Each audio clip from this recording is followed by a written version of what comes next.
Sekarang semua orang kelihatan bijak, penuh insight, penuh istilah keren. Ini karena traumaku waktu kecil.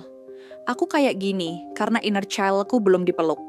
Aku nggak bisa move on karena nervous systemku luka.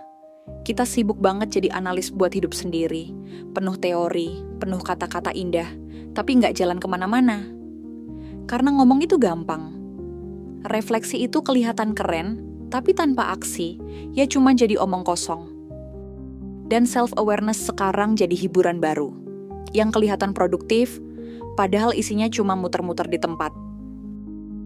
Lucunya, makin sadar seseorang, kadang makin licin dia buat ngeles dari tanggung jawab. Kita nyebutnya healing journey. Padahal ya, itu cuma cara baru buat lari dari kenyataan. Sekarang, coba jujur. Udah berapa lama kamu cuma ngomongin masalahmu tanpa benar-benar berubah? Semua teori self-love, healing, inner child itu keren. Tapi kalau kamu cuma jadi cerdas dalam alasan, hidupmu nggak akan pernah bergerak.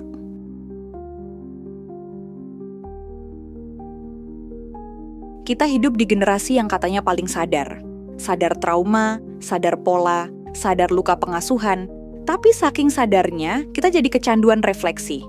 Bukan buat berubah, tapi buat merasa, aku nggak seburuk itu kok. Aku ngerti kenapa aku begini. Refleksi jadi pelarian yang terlihat elegan. Kita merasa produktif, padahal cuma muter-muter di dalam kepala sendiri. Kayak orang yang udah tahu cowoknya manipulatif, udah tahu setiap marah cowoknya playing victim dan gaslighting, tapi tetap stay karena aku sadar ini mirror dari hubungan bapak ibuku dulu. Dan setelah sadar, ya udah, tetap di situ. Sambil bilang, aku lagi proses. Atau yang udah ngerti bahwa overthinkingnya itu bikin dia stuck, udah ikut webinar, udah nonton ratusan konten mental health. Tapi tiap disuruh ambil keputusan kecil aja, dia bilang, aku belum siap. Padahal yang dia pelihara itu bukan luka, tapi zona nyaman berkedok pemulihan. Refleksi yang seharusnya jadi pintu keluar, malah kamu jadiin sel nyaman. Tempat kamu duduk manis sambil bilang, aku lagi healing kok. Padahal kamu tahu, kamu cuma takut bertindak.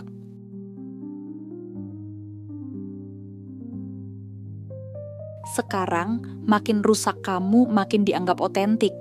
Luka bukan lagi sesuatu yang disembuhkan, tapi dipamerin biar relatable. Nggak malu ngaku insecure, nggak malu ngaku punya attachment issue. Malah dibikin estetik, ditulis di caption, dibahas di podcast, dijadiin identitas. Tapi yang aneh, kenapa setelah semua kesadaran itu, hidup mereka tetap chaos? Kenapa setelah bisa jelasin luka dengan detail, mereka masih jatuh di lubang yang sama? Kesadaran tanpa keberanian cuma bikin kamu jago cari alasan, bukan solusi. Karena sadar doang nggak cukup. Kalau kamu tetap takut berubah, kamu cuma jadi ahli teori dengan hidup yang berantakan. Contohnya, banyak yang udah tahu kalau mereka people pleaser. Tahu itu capek, tahu itu ngerusak diri sendiri, tapi tetap bilang iya ke semua orang. Kenapa? Karena ngegalau dengan intelek itu nyaman. Sementara berubah itu nggak nyaman. Atau yang ngerti dia punya trauma abandonment, ngaku insecure kalau ditinggal. Tapi tiap kali dia merasa takut ditolak, dia langsung nyari validasi dari siapapun yang bisa dia genggam. Terutama dari orang yang paling nggak layak dia kejar. Dia tahu itu destruktif, tapi malah bilang, aku sedang mengenal diriku. Padahal bukan, dia cuma lagi ngulur waktu supaya nggak perlu ambil keputusan.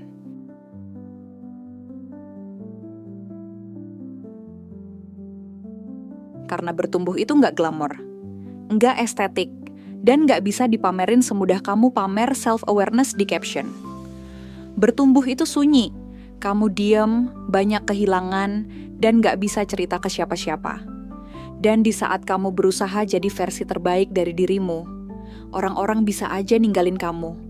Karena mereka lebih nyaman dengan versi kamu yang dulu, yang rusak, yang gampang dikendalikan, yang selalu bilang iya. Kita takut bertumbuh, karena itu artinya harus ninggalin hal-hal yang dulu bikin kita ngerasa ini aku. Padahal itu bukan jati diri. Itu cuma kebiasaan bertahan hidup. Kita takut bertumbuh, karena itu berarti kamu nggak bisa lagi pakai luka sebagai alasan. kamu harus tanggung jawab. Dan tanggung jawab itu berat. Itu artinya kamu nggak bisa lagi nyalahin mantanmu. Nggak bisa lagi nyalahin orang tua, atau masa lalu, atau sistem. Karena bertumbuh berarti kamu harus mulai nulis ulang hidupmu dengan tangan sendiri. Dan jujur aja, lebih gampang hidup dalam luka daripada bangun fondasi baru yang nggak ada garansinya. Bertumbuh itu nggak pasti, nggak semua orang ngerti, dan itu bikin kamu ngerasa sendirian. Tapi mungkin itu justru tandanya kamu sedang jalan di arah yang benar.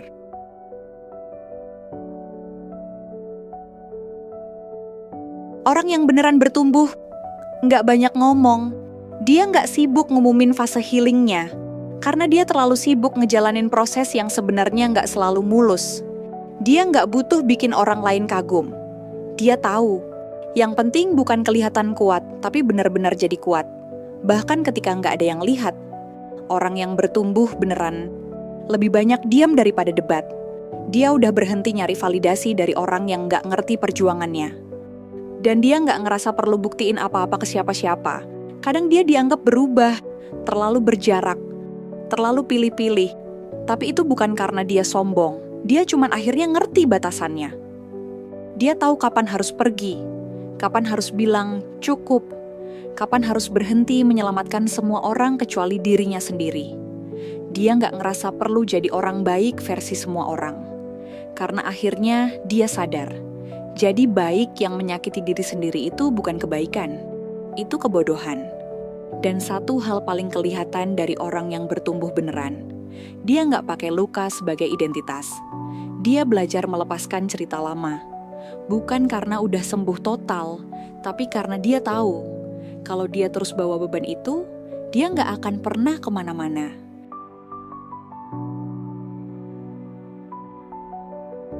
Karena di akhir semua perjalanan ini, selalu ada satu ujian paling sunyi. Berani melepaskan, meskipun belum ada yang siap menggantikan. Melepaskan versi lama dari diri kamu, yang dulu pernah nyelamatin kamu, tapi sekarang malah nahan kamu. Melepaskan relasi yang kamu tahu nggak sehat, tapi kamu tetap pertahankan karena takut sendiri. Melepaskan narasi lama bahwa kamu korban, bahwa kamu nggak punya pilihan, bahwa kamu butuh orang lain untuk bisa bahagia. Melepaskan itu bukan soal jadi kuat. Kadang kamu nangis, jatuh, ngerasa kosong, tapi justru dari kekosongan itu, kamu bisa mulai isi ulang hidupmu dengan hal-hal yang memang layak kamu jaga. Dan mungkin, ini waktunya kamu berhenti nunggu semua orang ngerti kamu, dan mulai berdiri untuk jadi versi dirimu yang kamu tahu, yang sebenarnya sudah kamu panggil dari lama. Karena pertumbuhan sejati, bukan tentang menjadi orang yang sempurna, tapi tentang punya keberanian untuk bilang, aku udah cukup dengan luka ini, sekarang aku pilih jalan yang lain.